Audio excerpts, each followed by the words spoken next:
Welcome into a Week 1 edition of Football Friday Night. I'm Jacob Seuss, and we shook off the rust last week, got back into the swing of things tonight, and now, well, the fun really gets going. And I'm Jonathan Acosta. Last week, our local teams got off to a hot start from the Sooner State. They picked up some big Week 0 wins. So tonight, our 5 News Game of the Week features a battle between Oklahoma and Arkansas. Yeah, and it's a battle that's been going on for quite a little bit. POCOLA visiting HACKETT. Both teams played tight battles last Friday and looked to claim bragging rights for their state tonight when they went head-to-head. This marks the 7th straight season these two have played. HACKETT, though, has won the last 6 meetings. The Indians have the ball and they're knocking on the red zone when Colby Masterson takes the handoff and puts POCOLA in great field position. That sets up a 2-yard touchdown by Zach Jones. He's going to power his way into the end zone. Indians, though, miss the 2-point conversion but take a comfortable 20-0 lead late into the third quarter. But HACKETT, you know they're not going to go down quietly. Last play of the quarter, Cole Ketchum finds Bryson Hamilton. That's going to put him outside the 10, and Nate Gordon pounds his way through the goal line and ends the shutout. HACKETT, though, misses the 2-point conversion. POCOLA up 20-6. They're playing for that first win. And look at this. Garrett Scott takes the reverse handoff, somehow stays on his feet, spins off the tackler, and into the end zone. Wow. Can you say sweetest play of the week? That's a 39-yard score. POCOLA caps the score off with the 2-point conversion. That's your ball game, folks. The POCOLA Indians win their first game against HACKETT. They take the Battle of Backbone Mountain 28-6. Big win for that POCOLA program. In Springdale, big 5A matchup between Little Rock Christian and Shiloh Christian. The Saints trailed big late in the first half, but they try to get back in it here. Eli Wisdom floats it to Bo Williams, and the back goes to work. Williams scampers in for the score, and Shiloh pulls within 28-14. Next, Warriors drive after that score. Walker White going to the sideline here, but he's picked off by Bodie Neal. Could have been some momentum there for Shiloh, but they would get stuffed just short of the goal line on a 4th down. Couldn't convert it into points. Then out of the half, first Little Rock Christian drive, they find pay dirt. Ronnie Inoki makes it a 35-14 Warriors lead. 2024 Hog target Walker White and the Warriors get the win, 49-14 over Shiloh. Home opener tonight for the Fayetteville Purple Dogs, playing host to North Little Rock. Second Purple Dogs possession, Drake Lindsay, the junior. He's going to go to the corner of the end zone, and Lack McKinney makes the terrific grab. Bonus points for not hitting me. Appreciate it, fellas. Next drive, Lindsay, he's going to head to the air once again. Let me tell you, this kid's got a cannon. This time, he's going to hit Kalen Morris with the grab, and that's going to lead to another touchdown pass to McKinney. Get this, he fires it over the end zone, and he's going to tell you how many he has tonight. Yep, that's 2 touchdowns.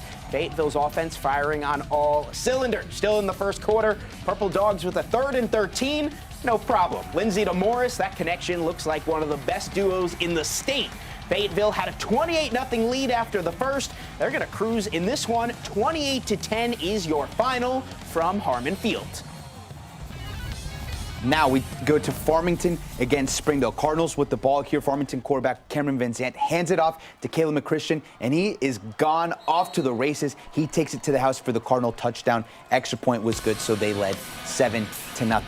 Farmington kicking the ball away here. Springdale is going to fumble on the return. That allows the Cardinals to regain control and, even better, excellent field position. Next up, Springdale QB Jack Pounders here looking for a receiver. He just holds on to the ball just a little too long, and he gets sacked by the big man Scout Morrison. Farmington wins 38-20. The Cardinals are 2-0 on the young season. And then a real good one tonight. Home opener for Greenwood. They were hosting Northside, but it's the Grizzlies who strike first. Quarterback keeper works to perfection. Northside, they had a quick 7-0 lead. But you know these Greenwood Bulldogs, they are going to respond.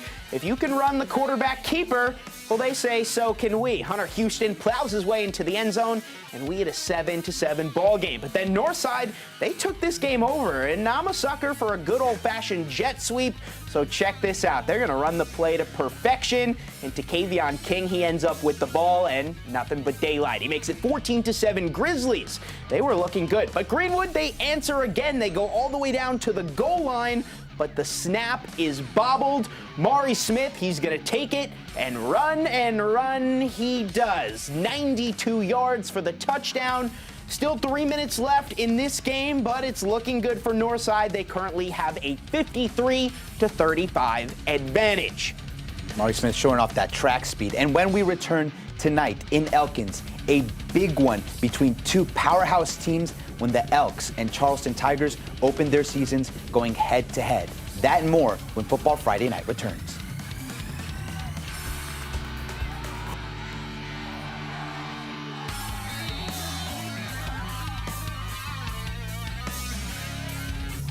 You're watching Football Friday Night on 5 News.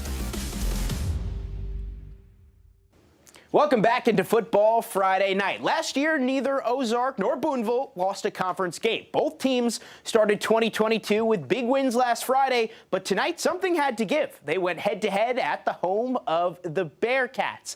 Booneville and Ozark, these two, they go back a long time, and it's Booneville who's going to strike first. Cody Elliott, he's going to rumble in for the touchdown. That makes it 14-0. Bearcats are then going to regain possession. They're going to strike for more. Trace Hall, he rushes 15 yards. The Bearcat offense, they were rolling, a little dipping and diving there for Hall. Things were looking good. Ozark here has the ball in the second quarter. MJ Parker's. The catch is no good, though. They couldn't get anything going. Then Brendan Dove here. He's going to get tackled at the 20-yard line. This game tonight, folks, it was all Booneville. They had a 21-0 lead at halftime. The Bearcats, they go on to shut out Ozark. 28-0 is your final. And tonight, Harbor played host to Bixby, marking the second straight week we had Hog commits making a trip to Northwest Arkansas to check out their future home. This week, it was the Haas twins, two of the best high school football players in the Tulsa area. Over to Springdale for this out-of-state matchup. Bixby, one of the best teams in Oklahoma. They certainly played like it tonight. First drive of the game, Austin Havens swings it out to Jacob Snyder. Snyder is going to turn this up the sideline and go untouched for the score. The Spartans take the 7-0 lead. Next Spartans drive. This time, Connor Kirby taking the snap. The play and the result are the same, though. He goes out wide to Cordell Goldsby, and he's gone as well. Two early Bixby touchdowns make it 14-0. The Wildcat defense would step up on the next drive, though. The pass from Havens tipped, picked off by Billy Pack, the sophomore, comes away with the interception. Unfortunately for Harbor, though, it was all Bixby after that as Harbor falls 59-0. All right, we're going to move on now. Prairie Grove, their season opener, they didn't get 0-week action, hosting Huntsville. Eagles looking for their first win of the season. And here, quarterback Amos Mays, sweet pass to Cooper Shepard. He's going to slip past the defense to take it in for the touchdown. 2-point conversion is good, but Prairie Grove did have a 30-6 lead at this point. Here, a quick pass to Kobe Phillips. Another easy score. That was the 2-point conversion. But tonight, it was all Prairie Grove. Here we see Matthew Velasco. He's hard to stop, finally taken down by a pile of Eagles. Prairie Grove on the move once again. Here now to Connor Wetzel. He weaves his way through the defense, enough for a Tiger first down. Prairie Grove, they're coming out of the gate strong. They get the big win over Huntsville tonight, 45-8. And then another big game, Elkins hosting Charleston. This was a good one. First quarter is where we'll pick up the action. Quarterback Dizzy Dean, the Greenwood transfer, throwing the interception here to Sebastian Gaona. He picks it off. That was intended for Elks wide receiver Josiah Betancourt. We'll keep things in the first quarter. Brandon Scott handing it off to Brevin Ketter. The Tigers go up by 6 with this score. The extra point was blocked, though, so it would be a 6-0 game. Second quarter, Dizzy Dean throwing to Aiden Williams. Charleston leading 15-0, though, later in the second quarter, but this made it 15-7. Now Elkins still with the ball. Dizzy Dean throwing here to Josiah Betancourt. He's going to find the end zone here, and that made it a 15-14 game. The extra point was good. Charleston would go on to win this matchup, though, on the road, 42-22. And when we return, Bentonville West, they were in Conway. Bentonville was in Conway to take on the Wampus Cats, plus Farmington. We saw them, and Rogers. They were in Bishop Kelly to get their second week action started in Tulsa. That and more when Football Friday Night returns.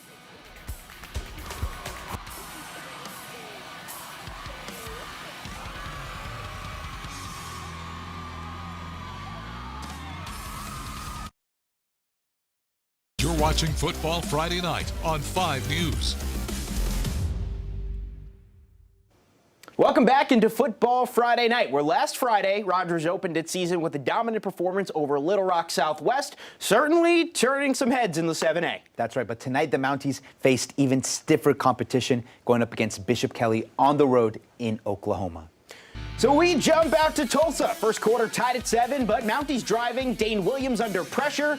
Grayson Cash makes the grab and does the rest. Rogers up 14-7. Later in the half, more Mounties now. Williams with a strike to the junior Jansen Gardner. Rogers adding a little separation, and they would get more. Rogers back in the red zone later in the half, looking to make this a 3-possession game. Jacob Jenkins, he's going to take the touchdown here. Little hesitation, and he goes straight away for 7. Rogers, they get a big win. Let me tell you, this team's looking good. They improved to 2-0 on the season. Final from Tulsa, Mounties 49, Bishop Kelly 21. In Central Arkansas, we had a good one in the 7A. Bentonville on the road at Conway. We'll pick things up. Conway with the 3-0 lead. Bentonville quarterback Carter Nye hands it off here to Josh Ficklin, and he does what he does best. He scores the touchdown. Bentonville goes up 7-3. Wampus Cats come back down the other way. Donovan Amolo hands it off to running back Jamarian Carr. He finds the end zone, and Conway retakes the lead 10-7. Next Bentonville possession. Nye scrambling. He's looking. Who's he going to find? You know who he's going to find. He goes to Josh Ficklin. He's going to move the chains here for the first down. And then later in the possession, the Tigers reward the senior here. He picked up the first down. Now he's running up the middle for the touchdown. Ficklin's second touchdown of the game. Bentonville regains the lead 14-10. But the Wampus Cats would answer again. Conway's quarterback Amolo chucking it to Chris O'Neill. He scores. Conway takes a 17-14 lead. Bentonville is handed its first loss of the season as Conway takes this one 44-35. Those are two teams that we are going to see late in the season. Yes. But last but not least, Lavaca taking on Magazine. Lavaca's no Maddox. He's going to get the first touchdown of the evening. That's a pretty score, and the Golden Arrows were on top. Then Dakota Hartsfield, he had the second touchdown of the game. Lavaca came out of this one looking strong. And it's the defense that's going to get in on the action, fumble, another touchdown. And then Noel Maddox with another touchdown. I think you can see this one went Lavaca's way. It was a good day for Lavaca. Here, Asa Stevens gets the interception. Alex Townley with another touchdown to end the first quarter. At the end of the first quarter, it was 33-0. I know you don't see a score there, but I don't know if you need a score after that. I think you know who won this game. Lavaca, another big win for them. That team looks like they could be a contender this year as well. The Golden Arrows were good last year. They look well on their way to being another team to be reckoned with this year. A lot of teams, there's some teams that have struggled with the 2022 season in the first couple weeks. Certainly not Lavaca. They look like a team that's just picking up where they left off last season.